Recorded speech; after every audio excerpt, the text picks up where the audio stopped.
Buat sobat investor yang lagi bingung kira-kira gue milih saham atau reksadana saham ya, kira-kira mana yang lebih bagus ya. Nah di sini gue akan coba memberikan sudut pandang gue soal saham dan reksadana saham. Kira-kira mana yang bagus? Simak videonya setelah yang satu ini.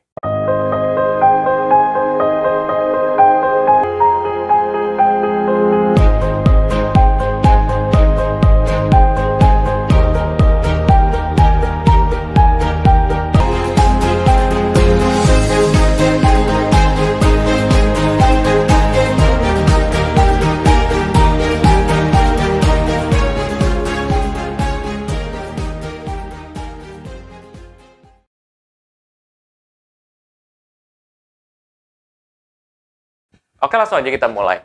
Disclaimer dulu ya. Satu, keputusan investasi ada di diri kita masing-masing. Kedua, investasi itu pasti mengandung risiko. Salah satu risikonya adalah penurunan.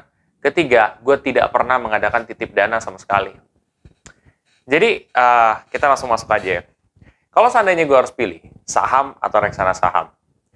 Sebagian orang ada yang bilang bahwa, ngapain gue investasi di reksadana? Returnnya kecil kok. Menurut gua, orang yang seperti ini adalah orang yang bodoh. Kenapa? Karena tergantung daripada reksadana yang lo pilih dan tergantung daripada saham yang lo jadiin bandingan. Itu kalau lo pinter tuh pasti lo akan mikir ke sana gitu. Ya kalau misalkan lo bandingin sama reksadana pasar uang sama saham, ya iya ambles gitu. Tapi lo bandingin misalkan saham dengan reksadana campuran atau reksadana saham juga. Yang mana notabene secara performance ada yang lebih gede gitu. Tergantung gitu. Saham apa dan reksadana saham apa yang dibandingkan. Atau saham apa dengan apa yang dibandingkan secara spesifik. Karena belum tentu kalau lu bandingin itu tuh saham selalu menang. Belum tentu gitu. Jadi tergantung yang dibandingkan itu apa gitu. Ya, kalau misalkan lo bandingin saham BCA dengan beberapa reksadana saham, ya mungkin gitu ya. Tapi kalau lo bandingin misalkan salah satu saham, gue nggak bisa sebut juga, ada yang nilainya di bawah juga dalam setahun tuh nggak nyampe 30-20%. Nah, sedangkan reksadana campuran aja ada yang untungnya sampai 90-100%. Ayo, kira-kira gedean mana? Ya gedean reksadana. Kenapa orang selalu berpikir bahwa, reksadana tuh karena ada potongan dan lain-lain gitu.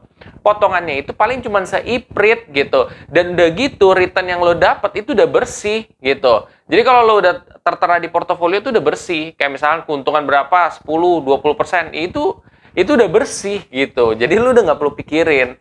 Jadi menurut gua buat sobat investor yang terlalu anti sama yang reksadana itu adalah tindakan yang salah menurut gua. Ini sekali lagi gua tegasin itu salah gitu ya. Jadi tergantung pembandingnya apa. Nah, kalau orang bertanya sama gue, apakah berarti gue punya reksadana doang? Jawabannya adalah tidak. Saham ada, reksadana ada, cryptocurrency ada, ya. Di situ jadi, dan juga investasi lain ya, seperti emas dan lain-lain gitu. Tapi di sini, pesan gue adalah, ya, bahwa lu tuh jangan terlalu yang kayak suka terhadap satu investasi, tapi lu nggak suka terhadap yang lain gitu. Akhirnya, jadi mohon maaf ya, jadi kelihatan bodoh gitu. Karena lu akhirnya nggak tahu pembandingnya apa gitu. Nggak apple to apple gitu menurut pendapat gue. Gitu sih. Nah kalau misalkan gue suruh milih saham atau reksadana saham, jawaban gue adalah tergantung dari saham apa dan reksadana saham apa. Gue pertimbangkan resikonya juga gitu. Karena ya orang-orang maulah potensi keuntungan, tapi kan belum tentu setiap orang terima akan resiko. Itu yang harus dicamkan di dalam otak orang di luar sana gitu. Ya nerima keuntungan atau lihat potensi keuntungan menggiurkan, tapi terima nggak resikonya? Kalau nggak terima, mau potensi keuntungan segede gunung, itu pun juga nggak bakal achieve gitu. Percayalah sama saya, gue udah invest beberapa tahun gitu loh. Jadi gue udah tahu patternnya tuh kemana. Cryptocurrency. Kalau lu misalkan ngeliat, untungnya bisa sampai 300-500%. Tapi di balik itu, resiko penurunannya bisa sampai 70%, 60%, bahkan lebih daripada itu. Siap nggak? Gitu. Itu yang harus kalian tanyakan pada diri kalian sendiri. Mau untung, semua orang mau untung. Tapi kenapa hanya sedikit orang doang yang untung? Karena mereka tidak siap menerima resiko. Mereka hanya siap menerima keuntungan. Sama seperti hidup, ya. Orang itu hanya mau terima hal-hal yang baik pada diri dia, tapi dia nggak mau dapat ujian. Itu kan bodoh, gitu.